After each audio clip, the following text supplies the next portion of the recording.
It's time to get inside the Giants Huddle. Let's go. On Giants.com. I like it. And the Giants mobile app. Boom, give me some juice. Part of the Giants Podcast Network. Let's roll. Welcome to another edition of the Giants Huddle podcast, brought to you by Citizens, the official bank of the New York Football Giants. I am John Schmeelk, friend of the program. He's been joining us every year for the past 5-6 years or so. Usually he's live from the Combine. We decided to get him a little bit closer to free agency this year to really break things down. Former agent, and now you can see his analysis on contracts at CBS Sports. Joel Corry. Joel, how are you? Doing great. How you doing? I'm doing great, Joel. It's good to talk to you. The Giants, let's start with their free agents first here. And I think the players and the markets at the positions are equally as interesting. So let's start out with Saquon. The Giants decide not to put a franchise tag on him for the second consecutive year. Now he enters a running back market that is extremely deep, with former Pro Bowlers like Derrick Henry, Tony Pollard, Josh Jacobs, Austin Eckler, throwing guys like DeAndre Swift. Devin Singletary had a good year last year. So did Zach Moss. It's a flooded market. You get in on Saquon if you want. Just how do you think this whole running back free agency class is going to play out when that negotiating period begins on Monday at noon? Yeah, the economic conditions aren't great for running backs. If you look at it, first, supply and demand. You have supply exceeding what should be expected demand, never a good sign. Then two, you had the market go backwards last year. You had 8 running backs at $12 million per year more at the end of the 2022 season. You're probably going to have 2 now. Nick Chubb will take a pay cut or get released. Alvin Kamara could take a pay cut or get released. You had Jonathan Taylor do the deal early during the season for $14 million a year. That's an anomaly. And you have Christian McCaffrey. Even the Packers, who have Aaron Jones making $11.5 million this year, have indicated that's too much for them. He ended the season with 5 100-yard games in a row, including the playoffs. So I don't like the environment for running backs, but you have a higher caliber back than last year when Miles Sanders got the best deal in free agency at $6.35 million per year.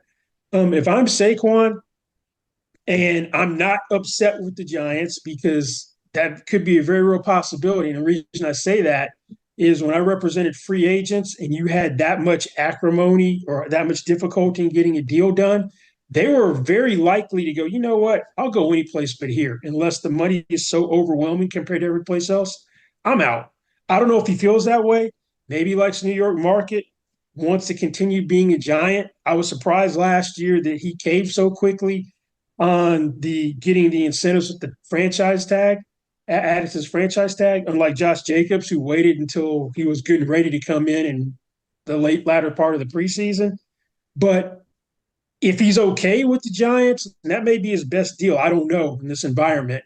I try to get from the last offer I turned down and just call it a day. I don't know if any of these running backs get to $10 million per year. He probably has the best bet. All of them have challenges based on last year. Josh Jacobs, the year was nothing like it was the year before.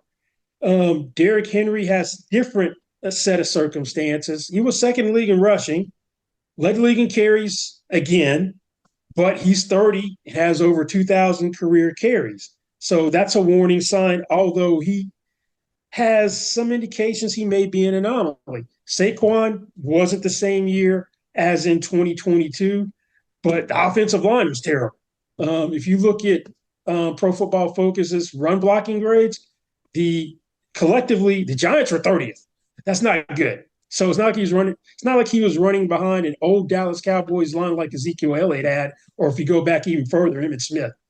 But the running back market, I wouldn't want to be one.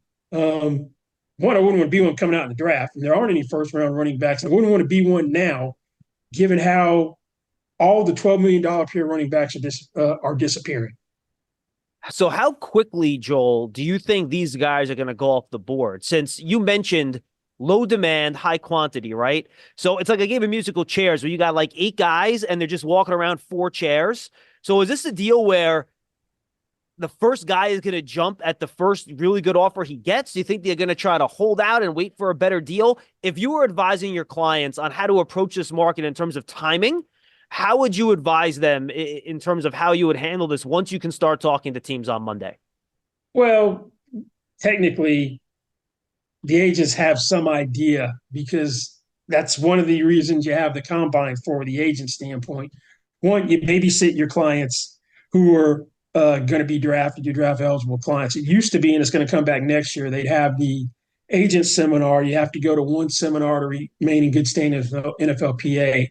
They had a Zoom seminar this week. They had technical difficulties a week before, so they didn't have it. They're going back in person next year. That's another reason for agents to go to the combine. And three is you get intel from your meetings with teams about your upcoming free agents. Technically, that's tampering. So agents should have an idea of what the market might be. So I'm going as soon as possible. Money, well, now the first wave of free agency is effectively over when free agency actually officially begins on the 13th, because you have that 2-day negotiating period. So basically all the deals for the first wave are done. And you don't typically see money go up in the second wave. Maybe you'll have a situation like Odell Beckham Jr. last year, where he was waiting, and then inexplicably the Ravens gave him $15 million on a 1-year deal when he didn't play the year before after a second ACL tear. Didn't ask for any per game roster bonuses, where it could have made up to $18 million with incentives. He made $1 million in incentives, so it was 16. That's a rarity. Typically, the money does not get better for an unrestricted free agent if you would, particularly in a position which isn't a premium one. Yeah, absolutely. And I think let's shift over now. The safety position is similar, right? It's a position that you haven't seen contracts going up necessarily. You know, Jesse Bates and Derwin James are the two bigger ones that happened in the last couple of years. But last year we saw a bunch of guys come in under 10, and we've seen, I forget the number, but more money has been shed at the safety position this offseason in terms of guys getting released this week than any other position, and it's not particularly close. So is this the same deal with the safeties? Are they staring down the same type of barrel of gun that the running backs are in terms of a market and the quantity of players on the market? Maybe not to the same degree, but it's not a strong group of safeties in the draft. There shouldn't be a first round safety. So you're not dealing with that dynamic. Whereas last year with the running backs, you had 2 go in the top 10, which is highly unusual. But yeah, I didn't see all these guys getting released. I knew Jamal Adams was going to be gone. The handwriting was on the wall. Maybe Kevin Byard, you kind of expected that one. Eddie Jackson, he's gone. Quandre Diggs, he's gone. And Justin Simmons, he's gone. So yeah, you had Adams was at $17.5 million per year. He was the third highest paid safety. You had Simmons, who was the 5th highest paid safety, a shade over 15. So that leaves Mika Fitzpatrick, who became the highest paid safety before Derwin James eclipsed him 2 years ago, and Jesse Bates, who signed for $16 million per year last year. I think you have safeties potentially running the risk of overpricing themselves, particularly McKinney. But he could be helped from the standpoint that Kyle Duggar has a transition tag on him, which could have a chilling effect because teams may think, I don't want to do New England's deal just because you can't do poison pills anymore. So in terms of matching, you can't really put anything to deter a team from matching outside of front loading the contract or just a gross overpay. And 2, Antoine Winfield Jr. got a franchise tag. So McKinney's the best guy out there. I've seen reports he wants top 5 money. That's now come down compared to what it was 3 days ago. He also has an agent who's basically the safety guru, David Mulgeta, because he represents Derwin James for one, Budda Baker, who one time was the highest paid safety, who now goes back into the top 5. He represents Jesse Bates as well, Kevin Byard, Quandre Diggs. So this guy knows the safety market.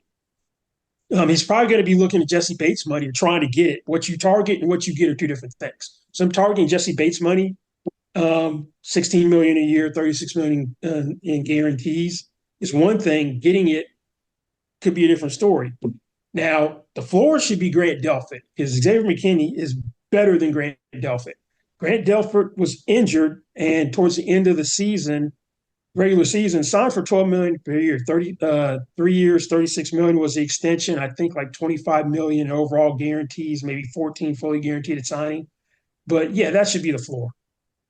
Got it. All right. And the reason I ask you this question is if you listen to our interview with Joel last year from the Combine, He nailed the Daniel Jones contract almost to the dollar in the guarantees, and he nailed the Andrew Thomas and Dexter Lawrence extensions, which we talked about on that interview. So ballpark for me, or give me what you think the final numbers for both Barkley and McKinney will be, regardless of where they wind up. Wow. They're harder than last year. I had more certainty because those positions were more premium positions. Barkley could be anywhere. It's not going to be below Miles Sanders. If he's trying to get – all it takes is one team, though. You get one team that thinks he can put him over the hump, like maybe Philadelphia, although they could just run it back with DeAndre Swift. Maybe they think he can get them back to where they needed to be. Dallas, although Tony Pollard said he'd come back on a hometown discount, I'd upgrade. The Ravens, if you put Saquon there, that's a different dimension. But if he can get over $10 million per year, that's a win, given the running back climate. I'm still thinking McKinney gets paid. Maybe he's at $15 million per year, and the guarantees are in the low 30s. But the running back market's the tougher one than any market. I just would not want to represent a running back. I know a lot of agents don't recruit running backs just because the shorter shelf life, and then the second contract, the potential of getting what you should get is getting to be harder and harder as we go on. Giants Huddle Podcast is brought to you by Citizens, the official bank of the Giants. From game day to every day, Citizens is made ready for Giant fans with insights, guidance, and solutions. Learn more at citizensbank.com. Joined by Joel Corry, former NFL agent from CBS Sports.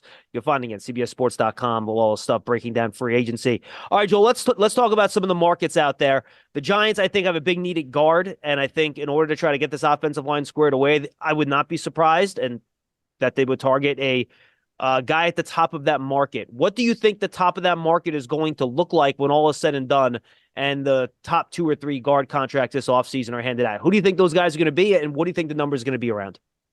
Well, it depends on how high you want to go. If you're talking Kevin Dotson, Michael Onwenu, that's a whole different category than anybody else. Onwenu's interesting because he can play multiple positions. The position flexibility you could have to pay a premium for that. He has played left guard, right guard is where he settled in at 2022. Then played right guard, played right tackle some as a rookie. Then they moved him back to right tackle last year. He'd rather be a right tackle from a payment standpoint because the highest paid right tackle, or there are more right tackles who make more than the higher paid guards. You got Quentin Nelson at $20 million, who sets the guard market. But you've got Juwan Taylor inexplicably is the highest paid right tackle. But you got several guys who are in the 17 to $20 million range. You don't have that many offensive guards in that range. So he's the most intriguing one to me. If you're going to go for him, then maybe you're talking in that $17 to $20 million per year range is what he's going to want. Kevin Dotson basically was going to be a cap casualty in Pittsburgh because they'd gone out and signed guards to replace him because he didn't really play that well in 2022.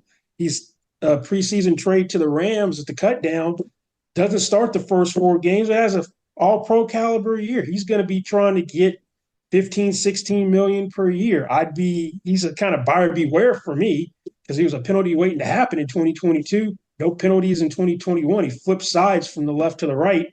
Better suited for weighted on the right side. But those would be the two, which would be way up there. Maybe if you're going more affordable, you're looking at an Ezra Cleveland that got traded from Minnesota to Jacksonville during the season. And he actually got extended a few minutes ago, Joel. So he did? Off the market. Yeah, I think about okay. I think like 3 for 27, something in that area for him. Okay, well, scratch that one.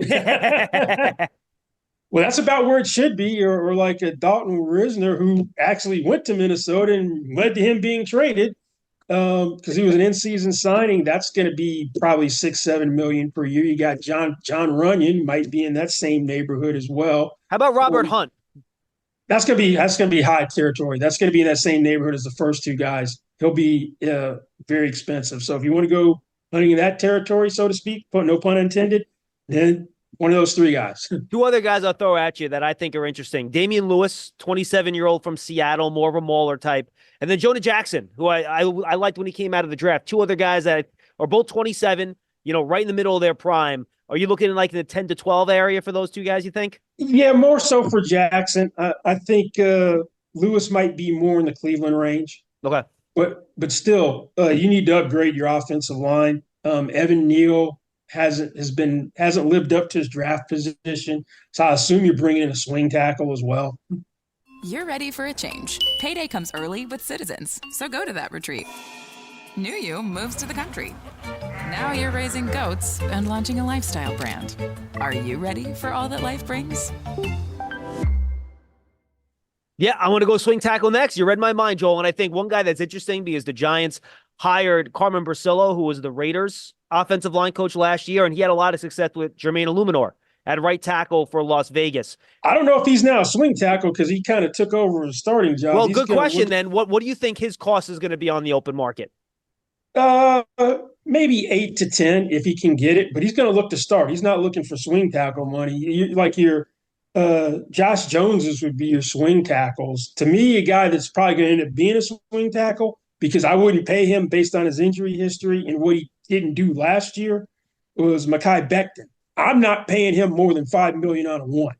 That's what your swing tackle market is. If you're talking like the older swing tackles, like a Cornelius Lewis, Cam Fleming, they should be cheaper. But if you're talking about a slightly younger, because he's 25, he has the most upside, but he's going to try to find a place to start. But I wouldn't pay him. All right, the last offensive position I want to touch with on here, Joel, is quarterback. The Giants have said they're going to add another quarterback this offseason, whether draft or free agency or both. Tyrod Taylor's a free agent. I'll throw some other vets out there, Ryan Tannehill, Gardner Minshew, Jacoby Brissett, Jameis Winston. What's the area for these guys if you're looking for a solid veteran backup quarterback? Well, here's the interesting thing to me. You'll know what the Giants' intentions are with Daniel Jones. I know that's Rich Eisen reporting that they've given up on him. Well, they can get out of it next year and pick up like $19.3 million of cap space because he's got like a $41 million cap hit and like $22 million in dead money as long as they do it before the 5th day of the league year. So if you use a first or second round pick, and to me, I wouldn't use my first round pick. Number 6, I think you need a top offensive weapon, a Rome Odunze or Malik Neighbors. Maybe that should be your 6th pick.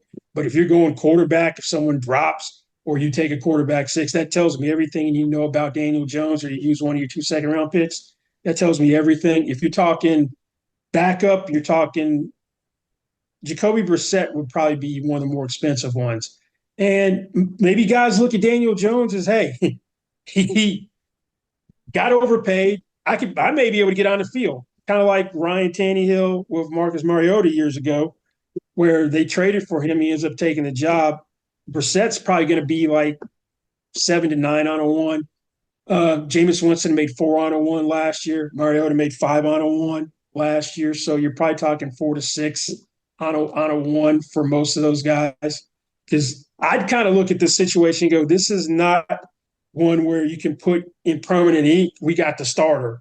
So there could be some vulnerability. But what they do in the draft will be very telling to me on how they feel about Daniel Jones.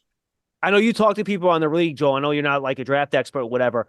What have you heard about J.J. McCarthy and about what the league thinks of him? Because I know a lot of Giant fans are assuming the top 3 guys are all going to be gone, right, by the time you get to 6. But now a lot of Giant fans are jumping on the McCarthy bandwagon. In your discussions and talks, have you kind of picked up anything on him? Yeah, the league is higher on him than I would be just from watching him at Michigan, and maybe because of the way the offense was run. I'm like, I don't know if I'd take him this high. We're in the top 10. Quarterbacks tend to get overdrafted anyway. So he's looking like he could be the 4th quarterback taken, and he could be available because 1, 2, the first 3, obviously Caleb Williams, Heisman Trophy winner Jaden Daniels, and Drake May should be the first 3. Then maybe Michael Penix could go in the first round, although he's got a significant injury history. But McCarthy has pretty much solidified himself as the 4th quarterback. Giant fans love a winner. It's why they love Citizens. Named a 2022 Best Bank in the U.S. by The Banker. as the official bank of the Giants and sponsor of the Huddle. Citizens is made ready for fans of Big Blue. Learn more at citizensbank.com. All right, Joel, let's jump over to the defensive side of the ball now. Giants have a bunch of needs here. Let's start at the edge spot, that defensive end, outside linebacker, edge rusher position. And I think it's pretty deep, to be honest with you. You know, it's a spot, Joel, where you have guys at the top of the market that are interesting. And then I think you have guys that you can get for less money that are interesting too. But let's start at the top. And I think for me, at least, that would kind of be the Danielle Hunter, Bryce Huff area. Where do you think those guys will come in at when all is said and done? Oh, Hunter, Huff, two different categories. Talking about a guy in Hunter that's been a starter for years. When he's healthy, consistent double-digit sack guy. If I represent Danielle Hunter, granted he's pushing 30, that's $25 million per year or more as the ask. Bryce Huff has been a situational pass rusher. He hadn't played more than 45% of the snaps in a year, so you're projecting him to become a starter. But that being said, very effective when he's on the field. So I'm looking 15, 16 million per year if I'm him. That's what I'm trying to get. Another guy along those lines that's a situational pass rusher wasn't as effective last year, but in 2022, Josh Uche had, I think, 11 and a half sacks. So that could be another way to go. And he would be much cheaper, I would assume, too, right? Oh, yeah, because the year he had last year, that's a one-year type prove-it deal. Something that I expect to be a one-year prove-it deal is Chase Young. He's probably looking at his former teammate, Montez Sweat, and what he got in Chicago at $24.5 million per year. I don't think anyone's paying him that. Not with his medicals, they're not. Yeah, he's got to stay healthy another year. He was the defensive rookie of the year. Then the 2 injured years, fifth-year option not picked up, was healthy last year, was trending towards double-digit sacks before the trade. Then playing time was cut in San Francisco. So last year you had an injured Marcus Davenport get like 13 on a one, which surprised me. So I wouldn't be surprised to see a similar type one-year deal for Chase Young because he's young as well, age-wise. And with that draft pedigree, he puts it together another year removed from all the injuries, then he can go get his huge payday. I'll throw 3 vets at you: Clowney, Zadarius Smith, and Leonard Floyd, who have all been productive. Are these guys looking at one-year deals, or do you think for a guy like Smith, who's been a little bit more consistent, he might be able to get a multi-year deal? Smith's a little bit older, or maybe the same age as Clowney, but Clowney's a king of one-year deals. He's never gotten that huge payday. He got franchised by the Texans and then was traded to Seattle, got the no franchise tag clause. They didn't tag him. He's been going one-year deal ever since as a nomad. So he resurrected himself in Baltimore, signed for $2.5 million plus incentives. He's probably going to go back to the $8 to $10 million where he was before. Zadarius Smith wasn't happy in Minnesota after they signed Davenport, got traded to Cleveland, probably the same range. Leonard Floyd also has done ones before, still effective. They're all probably in that same range on a one-year deal. How about Davenport? Oh, he was hurt last year, so he was hurt in New Orleans most of the time. The only reason Trey Hendrickson got paid was because Davenport was hurt because they Cam Jordan on the other side. So Trey Hendrickson took advantage of it, goes to the Bengals, and has now gotten another extension. I'm not paying him more than $5 million plus a lot of sack and playtime incentives because I can't count on him. And out of that $5 million, I want at least $1 million in per game roster bonuses. No, I think that makes sense. How about Jonathan Greenard? I think he's interesting. He's just 26, productive last year, hitting free agency, coming off a very good year at a good time for him. He scares me because year before he had 1.5 sacks. Yep. So I'm like, who is the real guy? 1.5 sacks or 12.5 before he had the ankle injury at the end of the year? But he's probably looking at 20. He's probably thinking 20 million per year or more based on what he did last year. But if I'm a team, I'm a little leery just because production wasn't there the year before. And a one-hit wonders, if I'm a team, I don't know if I want to be the one to buy a one-year wonder. No, I'm with you. We got some young vets at this position that have been in the league. Some coming off their rookie deal. I think Dorrance Armstrong's coming off an extension, but he's been a solid rotational guy for Dallas. You have Andrew Van Ginkel, who had a pretty nice year in Miami. And then I'll throw AJ Epinesa kind of into that conversation as well, who's been okay coming out of Buffalo. that kind of mid-level average type of pass rusher? Are we looking like the 7 to 9 area for those guys? Yeah, on a you're multi-year probably deal? looking around that range, although one or more of those guys may try to do a 1, thinking that if they can have a year where they put it all together, they'll do better next year. But yeah, they're that next tier in terms of when you're starting to almost go bargain shopping for edge rushers, because you pay edge rushers a premium. No, absolutely. Because the first guy you pay is a quarterback, the next guy you pay is the guy who chases the quarterback. So, and then the next guy you pay is the guy that protects the quarterback from the guy that is true. Yep. Absolutely. Giants have a sneaky need, I think, for a pass rushing defensive tackle, Joel. I'm going to throw out, the Christian Wilkins and the Leonard Williams of the world. I think they're going to make too much money. Anybody in the middle of that market, a defensive tackle that you think could be a good value deal? Wouldn't it be funny for Leonard Williams? Because what I understand, what they did was they went to him and beforehand told him, we're thinking about trading you, but if you really don't want to go, we won't necessarily do it. So he felt real good about leaving. If he's decided I've made money and I don't necessarily need every last dollar, because I think if he's deciding I've made money, he wants the same as the last contract, although he's older. If he's got some flexibility, wouldn't it be something if you picked up a second-round pick, which to me was you put on a ski mask and stole from Seattle, because you shouldn't have gotten more for him than what you gave up, what you had to give up to get him when he was younger. To me, that was mind-boggling. So wouldn't it be something if somehow that worked out? But I'm not sure who you'd really going for an interior defensive lineman like that. Maybe a guy who can play inside, outside, who has a little familiarity with the defense would be Danico Autry. And the reason why I say that, his familiarity brings comfort. And Shane Bowen comes from Tennessee. Autry can play both inside, outside, comes from the Titans. I'd look for guys who were on the Titans who know the defense to potentially be candidates to be Giants, or guys that Joe Shane had that were there when he was the assistant GM to potentially be on the radar screen of the Giants.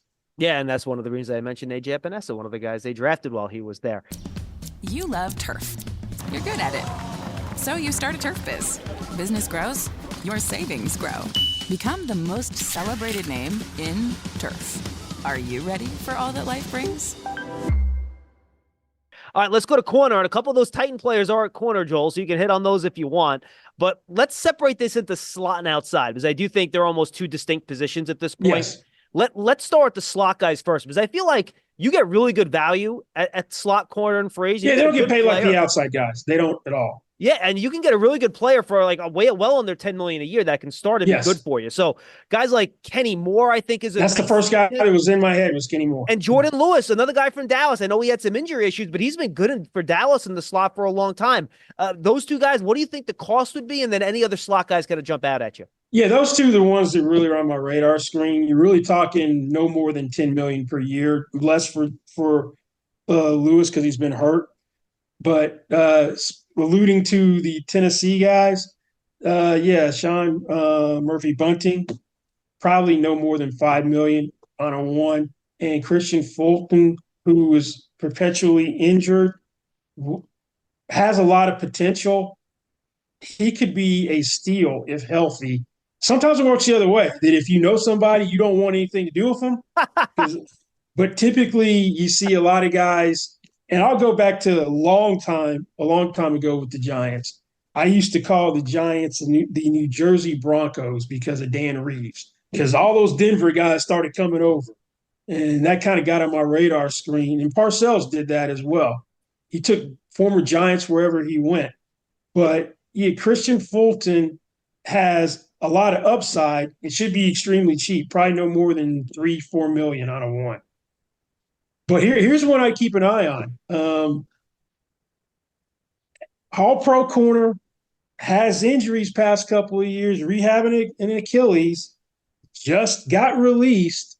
Joe Shane knows Tre'Davious White.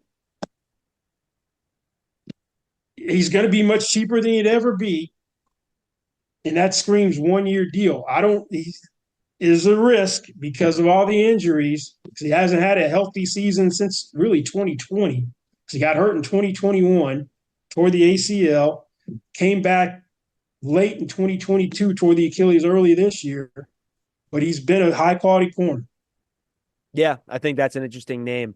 Two guys that I think I would consider towards the top of the class, but they're not Pro Bowl corners, but they're good players, are Kendall Fuller and Chidobe Awuzie. They're both kind of older, mid-range veterans, 28, 29 years old. They're both outside cornerbacks. The Giants might need an outside corner if Adoree Jackson does not return. What do you think? You're looking at $15 million per for those two guys, you think, in that area? You're going to be over 10. You may not get to 15, but yeah, over 10. Yeah, definitely. If you want to go that high. You do have more cap space than you've had in some previous years, so you could go out and have you could go out and get a big ticket item.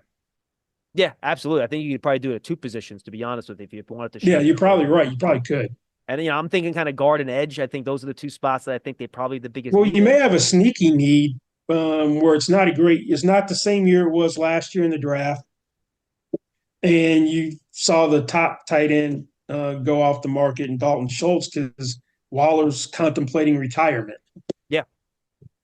Yeah, and I think there are some decent players there too, right? Hunter Henry. I don't know how much these guys are going to go for, though.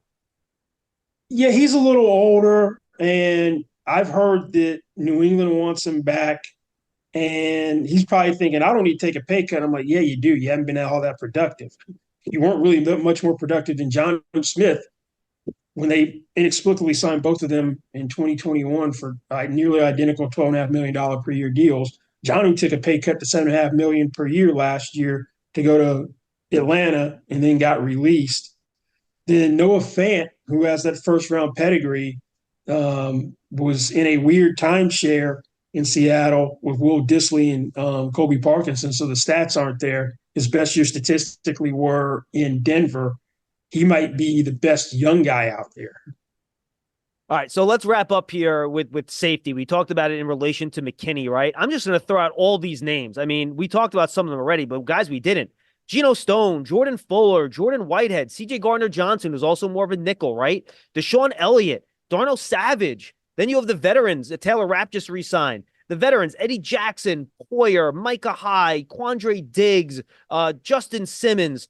I mean, with all these safeties, Joel, I got to imagine you're going to be able to find a pretty good starting safety. Oh yeah, it's definitely $5 or $6 million a year, right? Like it's a buyer's market, and we saw Rapp sign what was reported as a 3-year deal worth up to $14.5 million.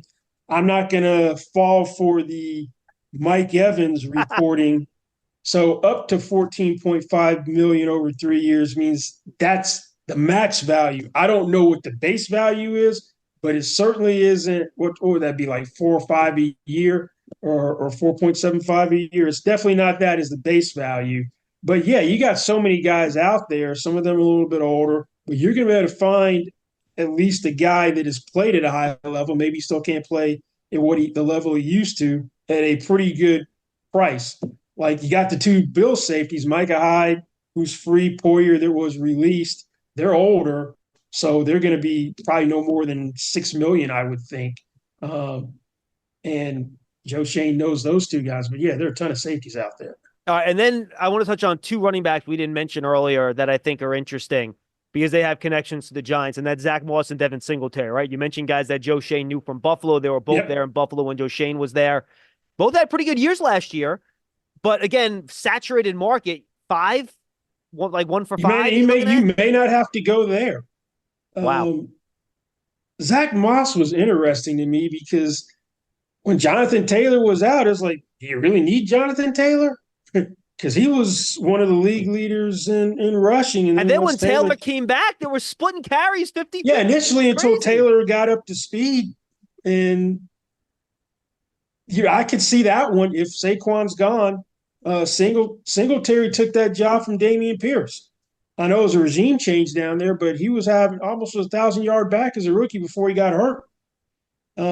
So, yeah, one of those two guys potentially, and they're not going to be expensive. You've got so many guys out there. Austin Eckler, older, who's more of a pass-catching back. I already said Derrick Henry, DeAndre Smith, Tony Pollard. So, yeah, you've got a glut of running backs not quite to the degree of the number of safeties you now have, but still, it's definitely going to be a buyer's market for those two positions, not a seller's market. Yeah, and then you have some bangers too, right? Like Gus Edwards, A.J. Dillon, Dante Foreman. Like these are guys that have had success in this league, and like you could put one of those guys with either like a Singletary and Moss and probably be at like $7.5–8 million between the two contracts, and you're feeling pretty good about that.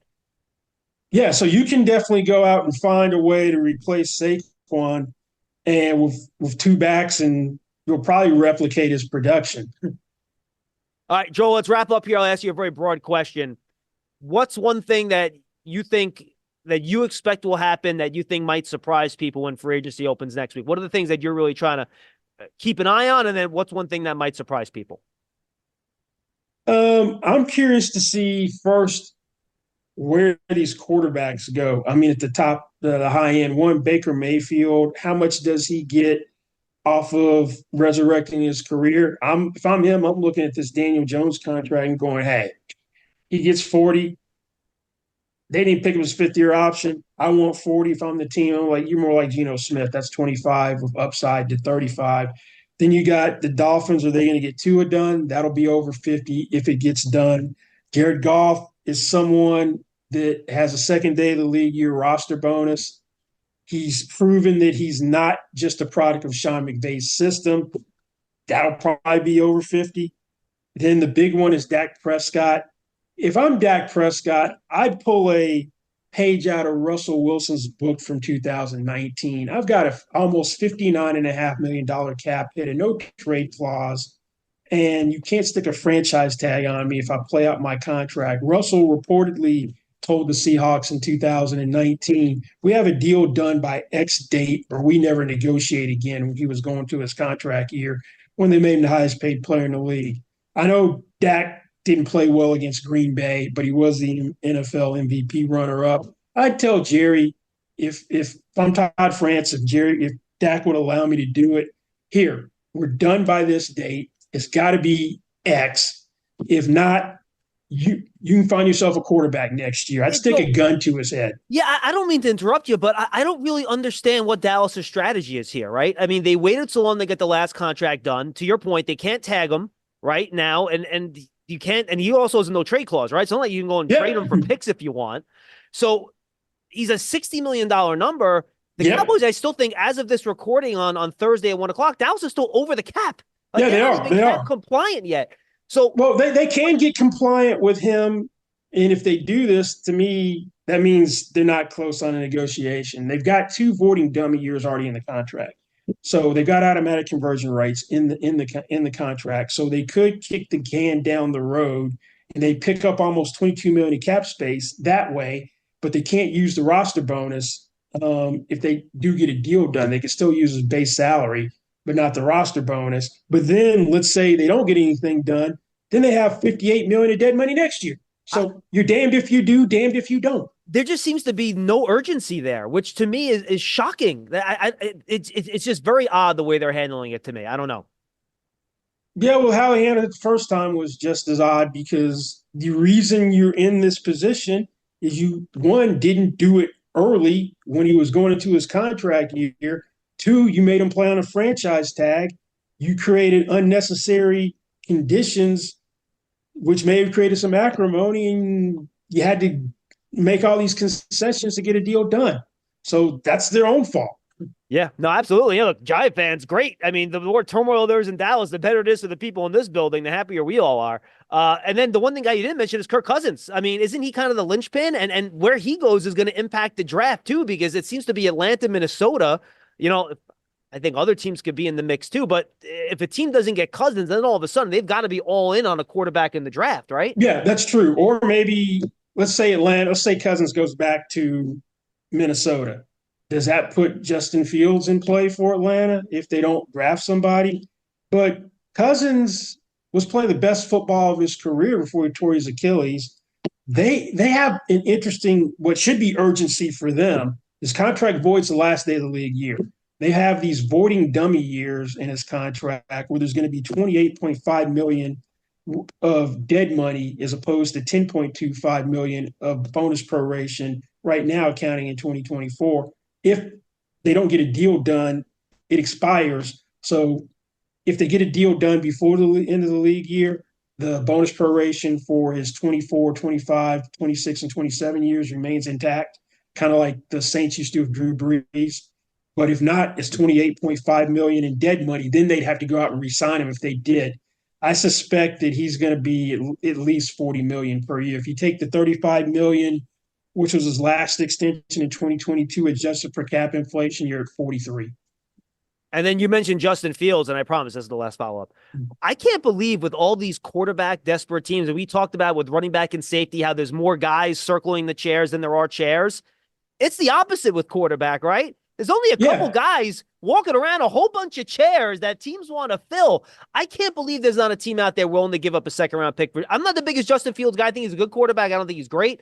But if you're a team like the Steelers, even like a mid to late second-round picks, not worth to roll the dice on a quarterback like Fields, that confuses me a little bit, to be honest with you. Well, if I'm the Bears, I'm looking at the Sam Bradford compensation. When the Jets were drafting Zach Wilson, he went to Carolina, and then they ended up trading for Baker Mayfield the same year. They gave up a second and I think a fourth and another pick.